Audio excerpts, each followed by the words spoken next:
Olá, vai começar mais um vídeo de Geografia na Quarentena.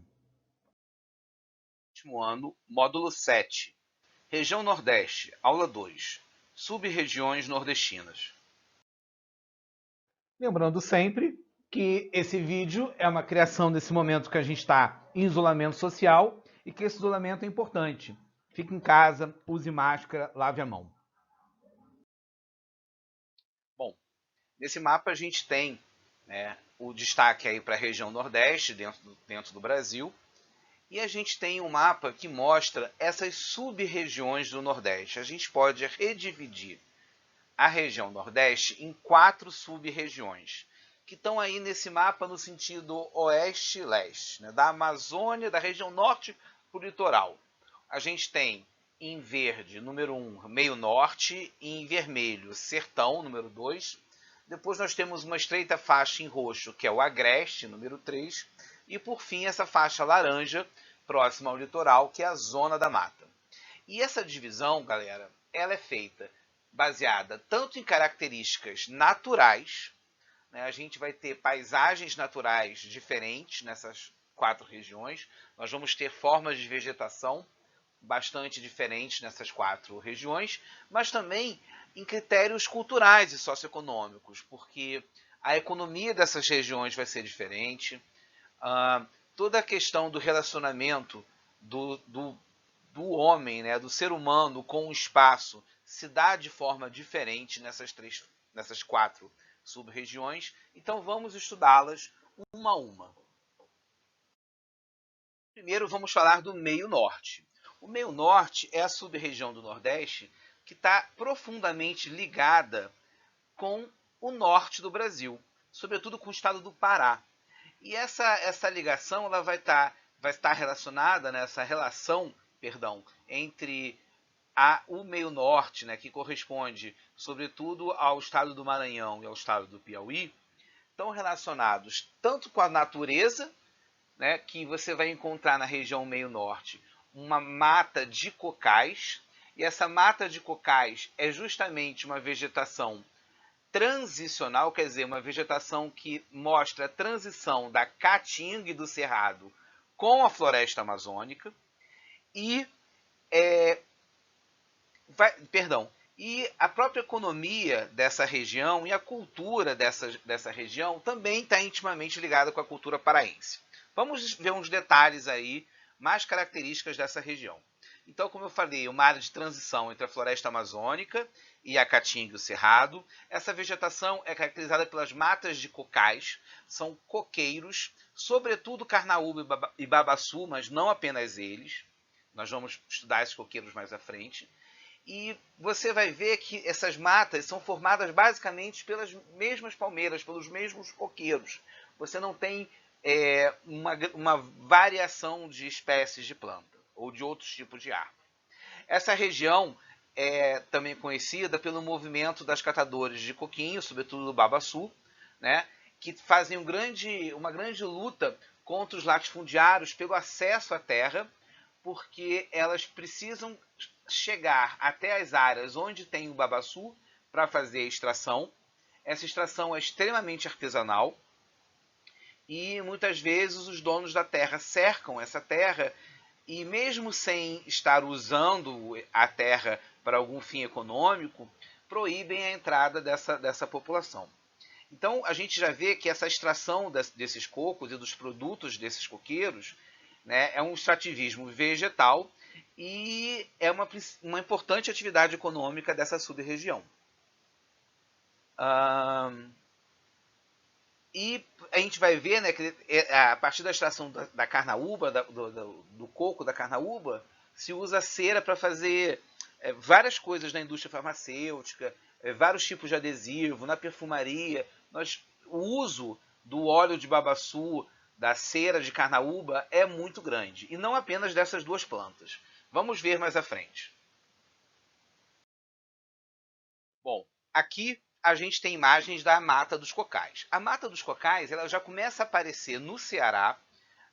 Você já encontra em algumas regiões do Ceará manchas dessas matas de cocais. Se você viaja de carro pelo Ceará, você corta áreas. Inclusive essa imagem aqui, em que está a Mata dos Cocais, ela é do Ceará. Você encontra essas regiões que são espécies de alagados, são áreas onde o lençol freático aflora, transborda, ou a água da chuva empoça, e você tem no meio de uma área mais seca, em volta, a formação dessas manchas de Mata dos Cocais. No caso do Ceará, a Mata dos Cocais mais comum é a carnaúba. Já andando em direção ao Piauí e ao Maranhão, você encontra mais o babaçu e também o açaí. O açaí também é um coco, né? E também está ligado a esse extrativismo vegetal dessa região, tanto do meio norte, nordestina, quanto paraense da Amazônia, da região norte. Então eu tenho imagens aí, ó, vamos ver uma a uma. A carnaúba é esse coqueiro muito alto, ele é todo reto, ele é muito imponente. As folhas são tipo um leque, né? As folhas da carnaúba elas não são compridas como um coqueiro normal. Não sei se vocês já viram alguma palmeira em leque. As da carnaúba são desse tipo. Os frutos são pequenos coquinhos alongados, como está aí na imagem. E desse fruto da carnaúba se retira a cera de carnaúba. A palha da carnaúba, né, da folha da carnaúba, ela também é muito importante e é usada para muitas coisas. Nós vamos ver isso também. O babaçu já é uma palmeira um pouco mais tradicional, tem aquela folha alongada, com as folhinhas, né, os fiapos, crescem nas 4 direções e, em geral, as folhas crescem sempre para cima, você não tem aquelas folhas caindo, como alguns coqueiros apresentam. A espiga do babaçu, né, o babaçu, na verdade, é um coco, mas eles se juntam quase na forma de uma espiga e não na forma de um cacho mais solto. E muito interessante é a semente, né, o coquinho do babaçu, e tem essa imagem, né, do corte. Você repara, dentro do fruto maior do babaçu, você tem as amêndoas, né, que são as sementes em si, que podem ser usados na alimentação, são usados para fazer vários óleos. Você tem, né, a farinha que faz da casca, que é do epicarpo, e também da casca mais interna, que é o mesocarpo, também é utilizada, e essa estrutura mais rígida, que é quase uma madeira dentro do coco, que é o endocarpo, que está aí tipo fatiado nessa imagem, é muito usado no artesanato, para fazer bijuterias, indústrias de biojoias. Biojoias é uma coisa muito crescente no Brasil hoje, que são joias feitas a partir de sementes, né, e de cocos, enfim. E você com certeza já deve ter visto esse endocarpo fatiado em algum artesanato, em alguma bijuteria de Feira Hippie ou da Feirinha de Teresópolis. De vez em quando você vê isso. Esse corte do endocarpo do babaçu é vendido em lojas que vendem material de bijuteria. E à direita eu tenho o açaí, que é esse coqueiro bem baixinho, na verdade, se comparado aos outros. Nem sempre ele é tão baixo assim, né? Na verdade, essa imagem aí, ela provavelmente é de uma plantação, por isso que eles estão um pouco mais baixos. Eu tenho açaís bem mais altos. E os frutos crescem nesses cachos alongados e são bem escuros, né? E enquanto o coco da carnaúba e do babaçu são cocos mais secos, o coquinho do açaí ele é um pouco mais mole, né? E tem uma certa polpa, e é por isso que se utiliza o açaí para fazer a polpa de açaí, tão consumida no Pará, mas também no Maranhão, enfim. Que é bem diferente do sorvete de açaí que se come aqui, diga-se de passagem. Então a gente tem que falar que esses cocos, né, e esses produtos, eles não são cultivados, eles não são plantados. Se planta açaí, se planta babaçu hoje em dia, mas a maior parte da produção do açaí, do babaçu e da carnaúba é extrativista, ou seja, aquela vegetação já está na natureza. A população só vai extrair as sementes e vai ter o seu sustento a partir da extração das sementes. Professor, isso não vai fazer com que as matas acabem? Não, porque eles não extraem todas as sementes. Existe muito replantio natural. E essas árvores demoram muito a crescer, né? Então, não há um risco ambiental. Ao contrário, as atividades extrativistas vegetais impactam muito pouco o meio ambiente. Então, elas são uma boa solução para essas paisagens que demandam uma grande preservação ambiental. Bom, eu já tinha falado aí da folha da carnaúba, que aparece aí nessa primeira imagem, e se utiliza ela muito para fazer artesanato, para fazer cestos, para fazer, enfim, eu tenho algumas coisas em casa de palha de carnaúba, elas têm uma durabilidade maior, né? Em geral, essas palmeiras em leque, elas são mais resistentes que as palmeiras comuns. Não sei se você já olhou em algum jardim, aqui em Teresópolis, que tem essa palmeira em leque, se você consegue mexer na folha, você percebe que existe uma resistência maior. E, do outro lado, eu tenho as catadoras e quebradeiras de coco do Maranhão. Elas catam as sementes de babaçu, repara, desculpa, na primeira imagem elas estão com esses cestos catando as sementes que estão no chão, né? Elas também às vezes jogam uma pedra, que nem a gente faz para pegar abacate ou manga, né? Para que os cocos caiam e aí catam. Aí elas andam de volta para a sua vila e se reúnem, né, ao redor de um círculo e vão quebrando o coquinho e separando as amêndoas, a casca, o que pode ser usado para fazer bijuteria, vão separando essas partes. E aí vendem essas amêndoas para as indústrias de óleo, para as indústrias de cera, enfim. E o que acontece? E ganham muito pouco por isso, mas sobrevivem. E gera uma cultura muito, muito específica e muito especial. Existe toda uma música e existe toda uma dança que está intimamente ligado com as quebradeiras de coco do Maranhão. Então, se você quiser pesquisar isso mais a fundo, você vai ver que existe todo um movimento de valorização delas e você encontra para vender artesanato que elas produzem em vários lugares do Brasil. É uma cultura muito interessante. Só para finalizar, eu fiz questão de mostrar para vocês o gongô do coco de babaçu. Gongô é uma larva, né, que aparece em cocos, sobretudo em cocos, né, essa larva específica. Cresce muito, fica bem gordinha, como você pode ver. E o gongô, ele é comido, ele é um alimento típico da região. Né? Ai, meu professor, que nojo, está comendo um verme. Não é um verme, é uma larva. Larva de um inseto. E a gente precisa ter menos frescura, porque, na verdade, em muitas populações, insetos e larvas são sim um complemento ao alimento, um complemento alimentar. É proteico, né, bastante rico, muitos são extremamente saborosos ou têm um preparo certo para ficar saboroso. Então a gente tem que também relativizar a nossa cultura. Né? A gente come muita coisa industrializada que eu posso garantir a vocês que é bem mais nojento que isso daí. Não é verdade? Então a gente tem que pensar sobre isso. E aí vamos para o sertão. Né? O sertão, que é a maior sub-região do Nordeste, é uma área com dificuldades econômicas, é a área em que a gente encontra o polígono das secas, que a gente já viu na visual anterior, e entre as características principais do sertão destacam-se baixo índice demográfico, ou seja, pouca população e população dispersa, muito espalhada. O regime de chuvas é baixo e irregular, marcado por secas, né, por temporadas de seca. A vegetação é a caatinga. Essa região depende muito das águas do Rio São Francisco, que é a única fonte constante de água na região.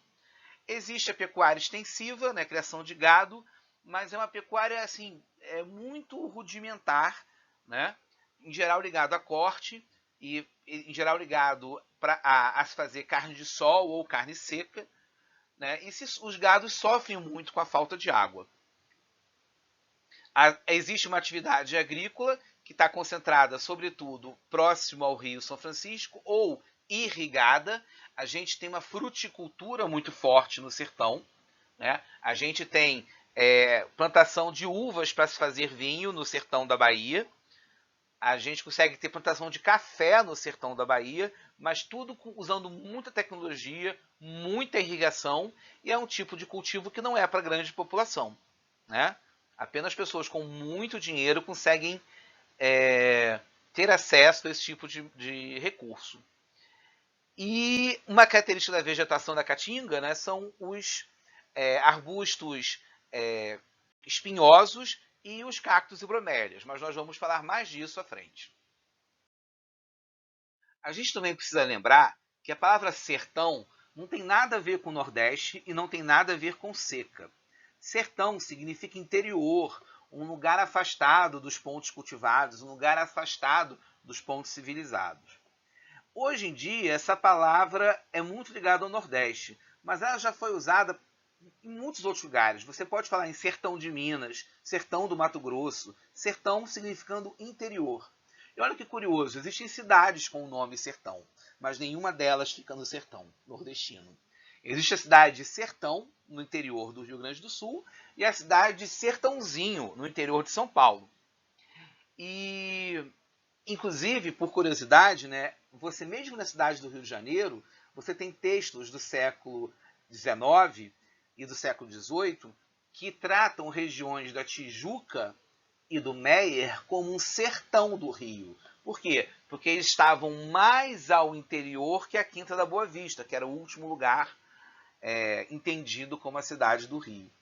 Então, sertão significa interior. E aí umas imagens aí do sertão para a gente ver.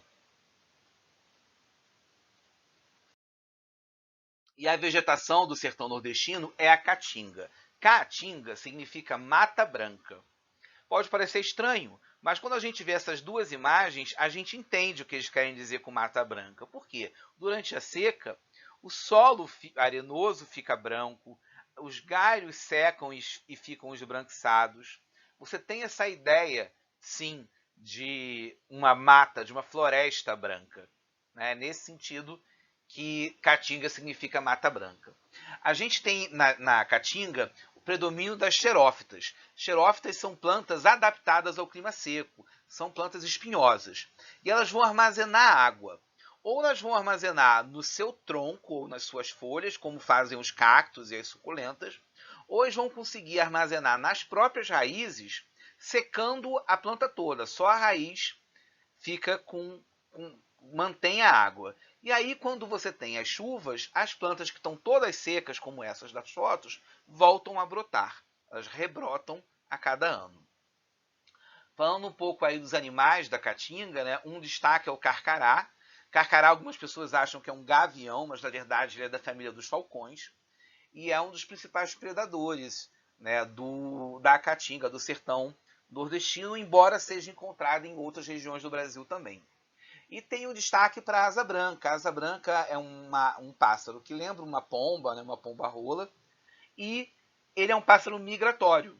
Então a gente encontra a asa branca aqui no Rio de Janeiro, em São Paulo, muito em Minas, mas quando está na época das chuvas do sertão, né, por volta de maio, abril, esses pássaros voltam para o Nordeste, são aves migratórias. Inclusive, a chegada desses pássaros para a população do sertão é um sinal de que vai chover.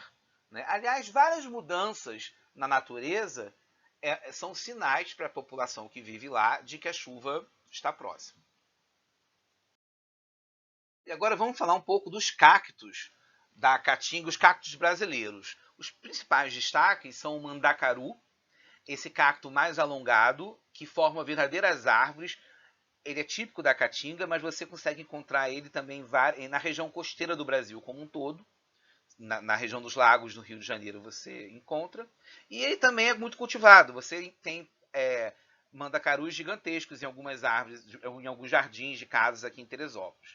Ele tem esse formato mais alongado, ele cresce mais para cima, ele é mais alto. E o xique-xique, que tem mais esse aspecto de moita, né? Ele fica mais largo, ele é mais baixo, mas ele se alarga mais. Muitas vezes esses troncos do xique-xique vão se apoiando no chão, né? Formando até curvas, formando S's, assim, né? Tipo um vai e vem, e vai aumentando para os lados. Aqui embaixo a gente tem a palma, que é um figo da Índia, em alguns lugares é chamado de figo da Índia, que também é um cacto muito comum em áreas de praia, e lá na caatinga ele é muito usado para alimentar o gado. Né? Se cultiva palma para se usar ela como alimento do gado na época da seca, porque quando tem seca não existe nada verde para o gado comer, então o gado precisa comer cactos. Aliás, não apenas o gado. Muitas pessoas se alimentam da palma ou precisam se alimentar da palma quando a seca é muito forte. né? A palma é um recurso alimentar também, como são muitos cactos. O mandacaru, por exemplo, é um cactus que é muito consumido. Essa imagem menor mostra um pedaço de mandacaru sendo fatiado para ser preparado, mas você tem que lembrar que quando a gente está falando de cactos que sirvam como alimento, tem que ser uma parte específica dos cactos, uma parte brotada mais recentemente, mais flexível, como aí no mandacaru fica claro. O mandacaru, eu já comi mandacaru da seguinte maneira: ele é fatiado, assim, fatias grossas, e se faz tipo uma muqueca. Não sei se vocês sabem o que é muqueca, né? É um cozido numa panela de barro, e se coloca o mandacaru para fazer render, né, a muqueca, para encher o bucho, como se diz lá. Por último, eu mostrei nesse cantinho direito a coroa de frade, que é um cactus brasileiro. Ele tem em cima dele essa coisa avermelhada, né, desses pontinhos avermelhados, da onde brotam tipo umas frutinhas que parecem uma pimenta e são cheias de semente por dentro. E eu botei a coroa de frade aí porque a coroa de frade hoje é um cactus na moda, você vê ele em lojas de planta, em supermercados. Ele está sendo muito comercializado e ele passou a ser muito extraído ilegalmente de algumas reservas e parques nacionais e estaduais do sertão e do agreste. Então ele está sendo muito... está sendo uma campanha recente para preservar a coroa de frade nessas regiões, porque as pessoas estão retirando para vender. Tá bom? Então, se você for comprar aí uma coroa de frade no mercado ou numa loja, vê se está certinho, se não é ilegal e nada disso. Tá bom? É uma planta muito bonita, eu tenho em casa. Vamos para o próximo. Bom, esse é um slide que eu fiz com muito carinho para vocês, né? Por quê? Porque são fotos minhas. Essa história aí que eu tento contar foi um trabalho de campo. Trabalho de campo é uma espécie de uma excursão que você faz na faculdade para conhecer um lugar, para visitar, para aprender. Então você faz uma viagem com 3, 4 professores. Eu acho que, se não me engano, nessa vez a gente teve 5 professores presentes. E você vai parando, vai estudando relevo, vai estudando, vai fazer entrevista, enfim. Esse trabalho de campo especificamente foi feito no meu último ano de faculdade, em 1998, que foi um ano de seca muito forte, muito severa no Nordeste. E a gente saiu, foi um trabalho de campo de 15 dias, foi bastante longo, mais longo que eu já fiz. E ele saiu do Rio, pegou a região de Minas Gerais, foi para o interior de Minas, passou na cidade de Diamantina, atravessou uma região extremamente seca e pobre, que é o Vale do Jequitinhonha, que é uma região de sertão em Minas ainda, mas que já é uma área completamente ligada ao sertão nordestino, culturalmente está ligado ao Nordeste, biologicamente, né, fisicamente está ligado ao Nordeste. E, enfim, fomos até a Chapada Diamantina, lá no interior da Bahia. E aí tem uma foto nossa, né? Não sei se vocês vão adivinhar quem eu sou aí. Eu sou o primeiro, segundo, terceiro, quarto da esquerda para a direita. Camiseta branca. Novinho aí, né? Enfim. E nessa imagem, nessa foto deitada, nessa foto menor, eu tenho um símbolo do que é o Nordeste e do que é o sertão nordestino. Por quê? Porque se discute muito o que é pior para o semiárido, o que é pior para o sertão. A seca ou a cerca? Ou seja, a seca natural do clima que acontece todo ano, e às vezes é mais forte que outros anos, ou a cerca que separa quem tem acesso à água de quem não tem acesso à água. Porque a gente sabe que muitos têm acesso à água no Nordeste. Muitos controlam o dinheiro que vem das verbas da Sudene e constroem poços, na sua própria propriedade. E aí, quem tem acesso a essa água é apenas o dono da propriedade, muitas vezes. Né? Então, a cerca é um grande problema. E essa imagem, para mim, é muito forte, porque não sei se vocês percebem, na parte de baixo dessa imagem, você tem um rio que está seco. E repara que a cerquinha, né, de madeira, ela atravessa o rio. Né? Então você tem a seca e a cerca passando por cima dela. Para você ver como são dois problemas, né, que independente de qual prejudica mais, na verdade os dois prejudicam muito o semiárido. É muito fora da nossa realidade a gente entender o que é viver sem água, ou o que é viver numa região em que a água é um recurso tão raro. A gente mora numa cidade que chove pra caramba, que a gente tem um rio que atravessa a cidade e a gente nunca viu esse rio ficar seco. Então eu vou contar uma historinha que aconteceu nesse trabalho de campo. Nós saímos de manhã de uma cidade chamada Diamantina, não é Chapada Diamantina, é uma cidade chamada Diamantina, lindíssima, no norte de Minas, meio norte mineiro. E nós íamos em direção já à Bahia para pernoitar, para dormir em Vitória da Conquista. E era muito chão, chão mesmo, porque a gente fez essa viagem inteira por estradas de chão cortando o interior. Nós não pegamos uma estrada de asfalto principal. Nós pegamos estradas de chão porque a gente ia visitar alguns garimpos que existiam nessa região e visitamos e foi incrível. Num dado momento, o ar-condicionado do ônibus pifou. Você entende que na década de 90 os ar-condicionados eram muito mais rudimentares que hoje em dia. E a gente precisou abrir as janelas. Só que a gente estava numa estrada de terra, seca, por horas e horas. Ou seja, o ônibus ficou totalmente empoeirado, impraticável. Imagina o mau humor das pessoas, os professores escutando reclamação, um estresse muito grande. Paramos numa cidadezinha chamada Chapada do Norte. Essa cidade ainda é em Minas, tá? Mas é uma cidade do sertão, é uma cidade do semiárido. Paramos, uma cidadezinha muito pequena, não tinha praticamente nada. Tinha uma vendinha em que a gente pôde comprar água, tinha alguns biscoitos, né, para vender, alguma coisa industrializada, eu lembro que tinha refrigerante e tal. E a gente chegou e pediu se eles tinham água, porque a gente precisava limpar o ônibus de alguma maneira. E aí tinha uma mangueira, eles ofereceram, né? Pegaram a mangueira, botaram na torneira, ligaram, e a gente foi e lavou o ônibus, por fora e por dentro. Tiramos as coisas do ônibus, porque estava tudo empoeirado. Jogamos água dentro do ônibus. Eu lembro de uma professora minha, que eu adoro, que é a Anice, sabe, tipo um lenço na cabeça, rodo na mão, e limpando o ônibus. Lavamos o ônibus, a água escorria da escada do ônibus. E as pessoas da cidade começaram a rodear a gente para ficar olhando aquilo tudo. E a gente, carioca, vaidoso do jeito que carioca é, com uma mentalidade muito assim: ah, estamos no interior, somos diferentes, temos roupas diferentes, cabelos diferentes, eles estão vindo, né, estão cercando a gente para ver a gente, fazer pergunta e tal, né, a gente com máquina fotográfica, equipamento e tal. Fizemos isso.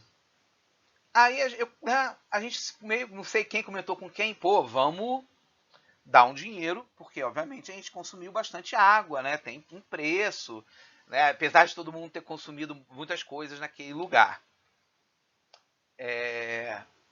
Quando a gente foi pagar a água, eles não aceitaram. E eles não aceitaram porque não há valor para eles que pague a água. A água que eles tinham era a água que eles tinham para usar um tempo enorme. Eles cercaram o ônibus e estavam assombrados com a gente, não é porque a gente era carioca, era porque eles nunca tinham visto alguém gastar água para lavar carro, para lavar ônibus. Porque aquela água é a água que eles teriam durante um bom tempo. Quando a gente entendeu isso, eu acho que foi a grande lição do trabalho de campo. Com certeza, não houve aula em que eu tenha aprendido mais do que nesse momento. Eu me lembro, remorso, né, e culpa total a gente sentiu. Eu me lembro que a gente praticamente comprou tudo que estava à venda naquele lugar para tentar, assim, gerar né, o lucro mínimo possível para eles. Eu lembro que assim, eu lembro exatamente assim de picolé, que tinha uns picolés caseiros que eles vendiam, e eu lembro o do preço. Minha gente, era R$ 1 o preço de um picolézinho de coco caseiro. E a gente comprou todos os picolés da cidade, porque a gente estava com tanto remorso, né, sentindo tanta culpa de ter gastado a água praticamente da cidade inteira, que o resto da viagem foi um silêncio profundo, assim. Então, por que eu estou contando essa historinha para vocês? Né? Porque eu acho que é uma maneira de se aprender as coisas.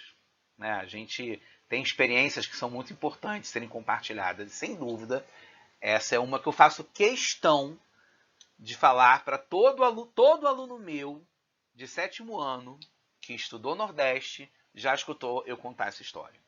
Tá bom? E aí, para encerrar sobre o sertão, eu faço uma provocação, eu faço uma brincadeira com vocês, né? O que é sertanejo? Sertanejo é aquele que vive no sertão. Então, né, essa imagem da esquerda mostra o que é o sertanejo nordestino, né? O vaqueiro que utiliza essa roupa de couro batido, que é o gibão, né? Esse chapeuzinho que identifica tanto o cangaceiro, né? O vaqueiro, o sertanejo, esse chapéu de couro.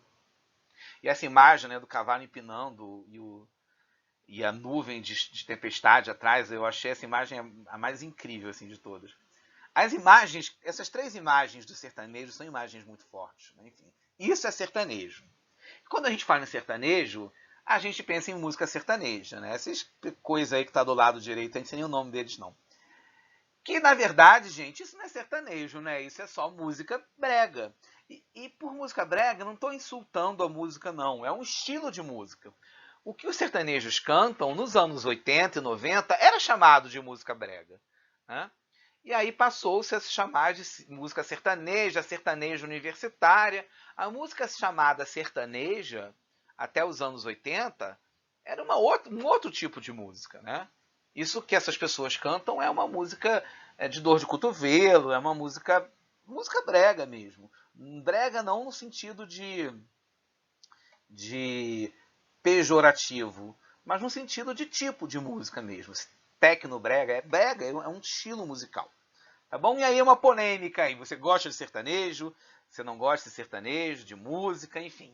Se você quer comentar sobre isso, use os comentários. Já que vocês não usam os comentários do vídeo para fazer perguntas, o que vocês deveriam, use o comentário dos vídeos para dar opinião. Tá bom? E agora a gente vai falar da região, da sub-região, na verdade, do Agreste. Agreste é uma faixa de transição. Lembra que quando a gente viu o meio norte, a gente viu que era uma faixa de transição entre a Amazônia e a Caatinga? O Agreste vai ser a faixa de transição entre a Caatinga e a zona da mata no litoral, a Mata Atlântica do litoral. As características do Nordeste são relevo acidentado, então a gente vai ter a Chapada Diamantina, o Planalto da Borborema. É uma área, né, é a área das serras do Nordeste, justamente que vão servir de barreira e impedindo que as chuvas cheguem no sertão. Então o Agreste vai receber mais chuvas do que o sertão, né, porque é onde é a barreira mesmo das chuvas, é a região do Agreste. No Agreste, a gente vai ter uma estrutura fundiária, a divisão de terras, né, onde predominam as pequenas e médias propriedades. O Agreste é a região em que não tem latifúndio no Nordeste, ou muito raro encontra-se um latifúndio lá. São espaços que podem sim sofrer com algumas estiagens e secas, porém bem menos que o sertão. E a ocupação, né, o tempo de ocupação e de uso, o aproveitamento econômico é bastante lento se comparado a como foi na zona da mata. Essa região agreste, embora tenha todos esses problemas, é uma grande produtora de alimentos para o Nordeste. Produz muita mandioca, feijão, milho, né, que são realmente alimentos. Também existe o cultivo do sisal, né, que da onde se retira fibra para fazer tapete, bolsas e cordas, né, a palha de sisal. E é nessa região que acontecem as grandes festas juninas, chamadas de festas do interior ou de São João do Nordeste. Né? São nas cidades do Agreste que essas festas são mais famosas e mais fortes.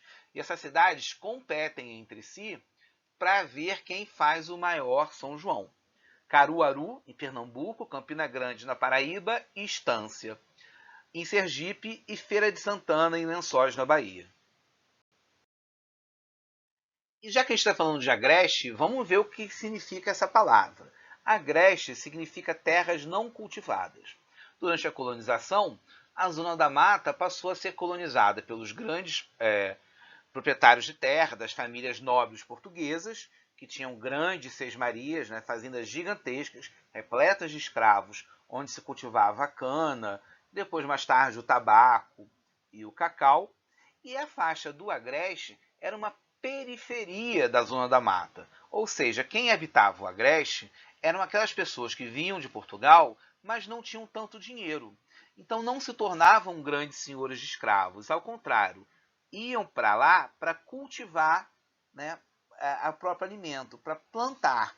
Como Portugal você já estava bastante ocupado e as terras já estavam ocupadas, eles vinham para cá, iam para o interior, chegavam em terras que não tinham donos e começavam a cultivar. E então são áreas que estavam além do cultivo da cana. Você tinha, sobretudo, a criação de animais para abastecer a população, né, do Nordeste que vivia, e de também plantação de mandioca, plantação de milho mais tarde, e de alguns gêneros alimentícios. Também é importante mostrar essa variedade da paisagem do Agreste, porque como é uma área de transição, às vezes vai parecer com uma caatinga, cheia de cactos, às vezes parece com a Mata Atlântica, com árvores, enfim. Essa imagem no meio podia ser Teresópolis, por exemplo. Né? E às vezes você tem uma vegetação que se parece mais com um cerrado. Essa mistura dá uma aparência de cerrado ao Agreste. Né? A gente pode, inclusive, há pessoas que afirmam que a vegetação do Agreste é um tipo de cerrado. Tá bom? E aí, belíssimas imagens sobre a batalha de fogos, as fogueiras e as grandes quadrilhas, a grande competição de quadrilhas que é feita no São João do Nordeste. E é muito importante essa festa, né, para a gente entender um pouco da cultura brasileira. Porque essas festas acontecem no inverno, já repararam? No mês de junho, que é o mês mais frio do ano. Essas festas acontecem, sobretudo São João, próximo ao solstício de inverno. O que é solstício de inverno? É o dia da noite mais longa do ano. E todas as festas de solstício de inverno envolvem fogo, envolvem luz. Por quê? Porque elas marcam que a partir daquele dia, que é o dia mais escuro, o dia com menos sol, vai haver dias mais claros. Então a luz é muito usada para isso. O Natal cristão, por exemplo, é uma festa de solstício de inverno no hemisfério norte, que se dá em dezembro, né, no mês de dezembro. Já o solstício de inverno no hemisfério sul se dá em junho. E é muito curioso reparar como as festas, tanto europeias quanto nordestinas, utilizam muito fogueira, velas, fogos, enfim. As festas do Nordeste também estão ligadas à colheita, porque essa época do inverno corresponde à colheita do sertão, porque chove no sertão entre abril e junho. Né? Após o verão, você tem. Chove até um pouco antes, a partir de janeiro, mas sobretudo março, abril, maio, junho. E é quando as plantas, né, a produção aumenta, e aí você tem o gado consegue se alimentar melhor, você consegue cultivar alguma coisa. Então está ligado ao momento de mais fartura, né? E aí você tem as festas de colheita. E para completar, né, esse é o terceiro elemento dessas festas, a gente tem o Santo Antônio, São João e São Pedro, que eram santos bastante cultivados na tradição portuguesa. E a ocupação do interior do Nordeste é profundamente portuguesa. Você não tem, por exemplo, a entrada muito grande de escravos no interior do Nordeste naquele momento.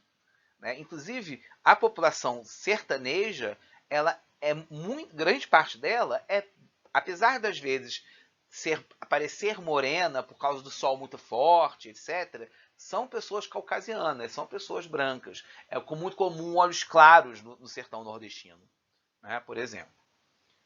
Tá bom? Então vamos dar sequência aqui. E agora vamos falar finalmente da zona da mata, que é o litoral do Nordeste. Essa faixa litorânea banhada pelo Oceano Atlântico, em que a gente encontra a Mata Atlântica, é um trecho que vai desde o sul da Bahia até o Rio Grande do Norte, onde a gente tem a maior parte da população, onde tem a maior parte das cidades, a maior parte das indústrias, a maior parte das redes de transporte, a maior parte das instituições. É a região mais desenvolvida do Nordeste, né, economicamente mais importante. O clima é tropical úmido, né, então a gente tem a Mata Atlântica, similar à Mata Atlântica que a gente encontra aqui no Rio de Janeiro.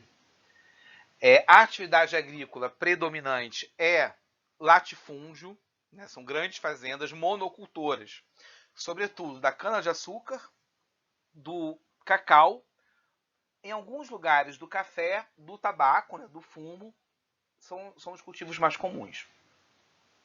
O turismo também é uma atividade muito importante nessa região, sobretudo o turismo de sol e praia, né, porque você tem a água das praias do Nordeste, diferente do Rio de Janeiro, é uma água quente, é um mar que não é tão gelado quanto do Rio. Isso atrai muitos turistas também e permite, né, que você tenha corais.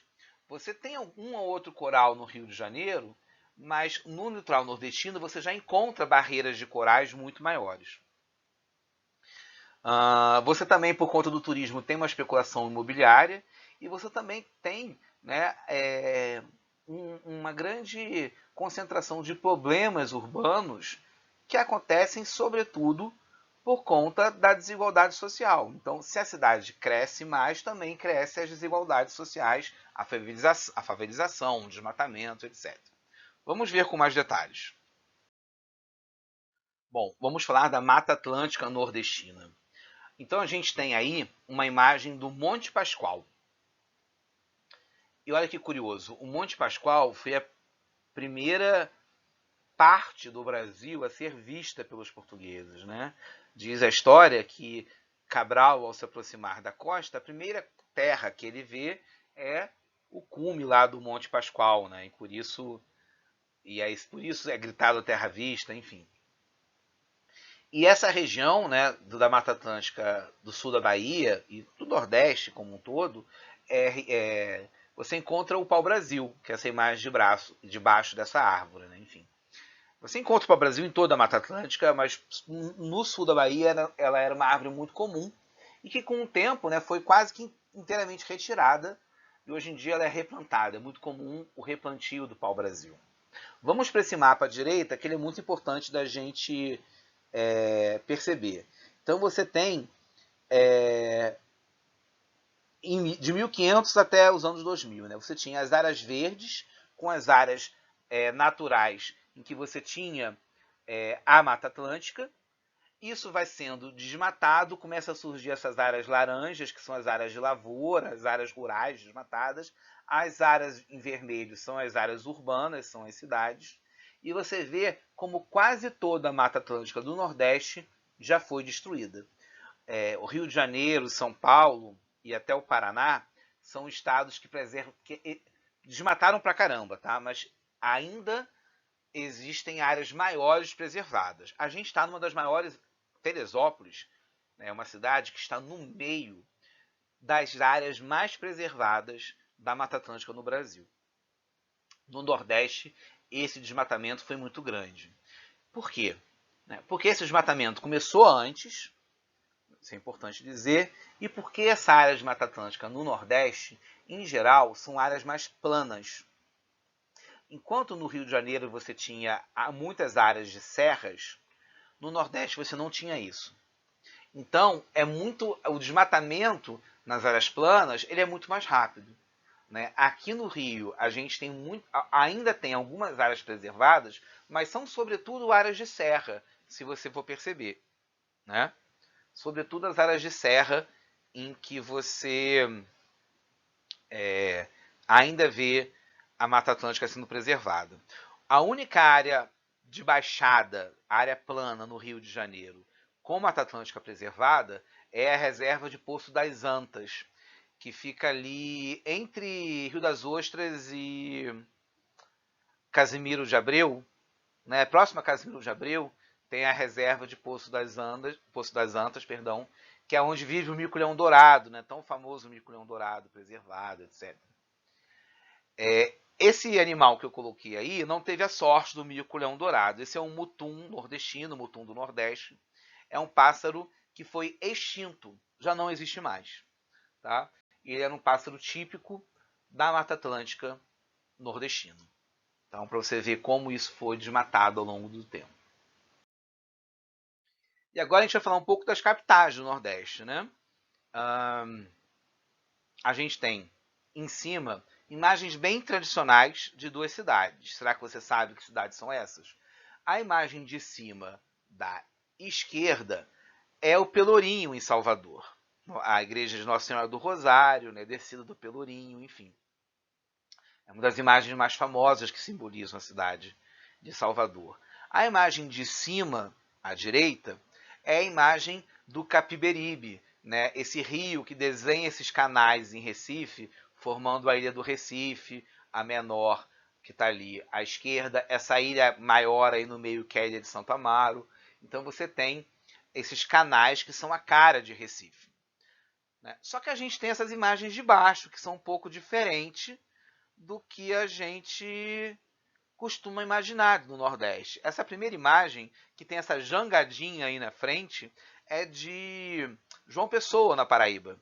Então, olha a altura dos prédios de João Pessoa. Você tem um crescimento vertical muito grande. Tá? A imagem de baixo do meio é a imagem da cidade vizinha de Recife, que é Jaboatão dos Guararapes, que é para onde Recife cresceu, né? Praia da Boa Viagem, Praia da Piedade, que é o alongamento aí da cidade de Recife, muito moderna, prédios muito altos, enfim. Os ataques de tubarão que rolam lá no Recife, rolam por aí, por sinal, tá? Na Praia da Piedade. Já é uma cidade vizinha. E essa última imagem, que parece aquele Transformers lá, Optimus Prime, né? Legal. É um prédio incrível, super biosustentável, com jardins verticais, etc., que está sendo construído em Salvador. Olha que coisa legal. Né? A gente tem imagens sempre tão tradicionais de Salvador, coloniais de Salvador, mas o Nordeste ele também é moderno, o Nordeste também se moderniza, o Nordeste tem muito dinheiro, existem famílias muito ricas no Nordeste. Não é bem distribuído, é claro, a gente precisa dizer isso, mas a gente tem que sempre lembrar também desse lado moderno do Nordeste brasileiro. E como eu falei antes, né, que como em todo o Brasil a riqueza não é bem distribuída, a gente tem imagens de famosas favelas de cidades do Nordeste. As duas imagens da esquerda é da favela de Alagados, Nova Alagados, em Salvador, e a da direita é da favela de Alagados de Recife. Olha só, o mesmo nome. Mas não é falta de criatividade não, tá, gente?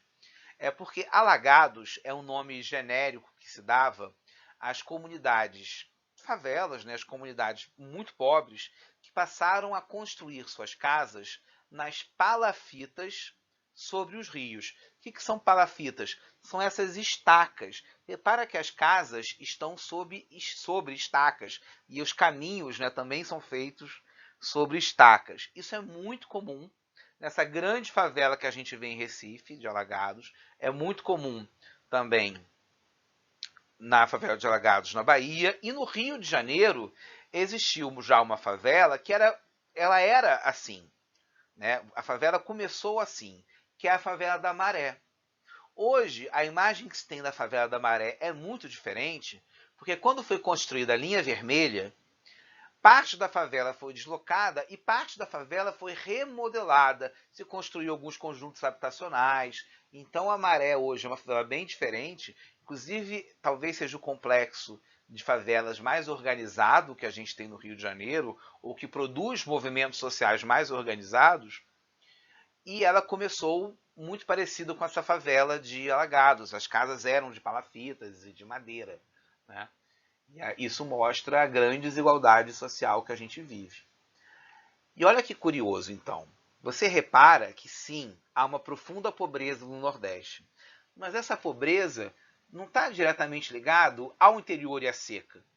Existe um caminho dessa pobreza. Vamos tentar entender esse caminho.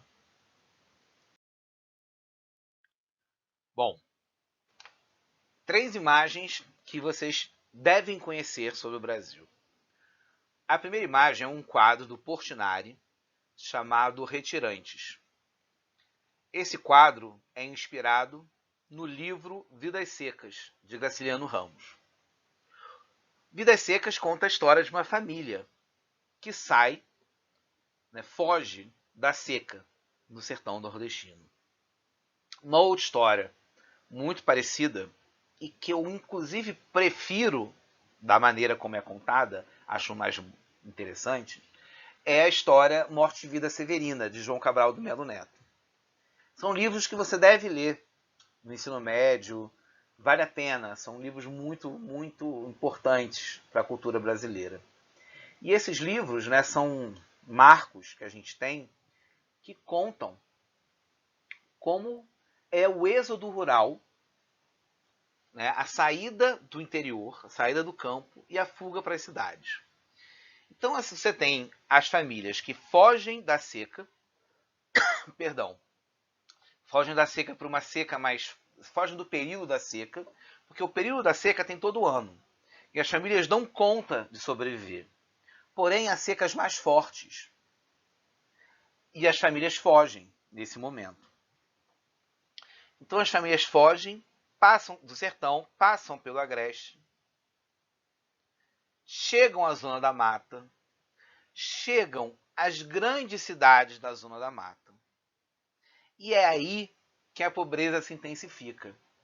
Porque lá no sertão, você podia ter uma vida muito simples, mas você tinha comida saindo do seu trabalho. Nas favelas, você não tem trabalho, ou você tem um subtrabalho, e nem sempre o subtrabalho te dá dinheiro suficiente para comprar comida.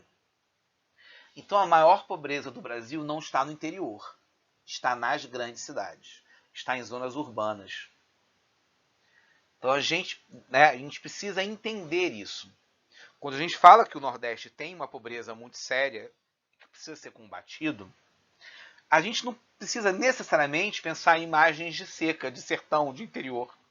Mas são as favelas, como as favelas do Rio e de São Paulo, que produzem os grandes bolsões de pobreza e de miséria.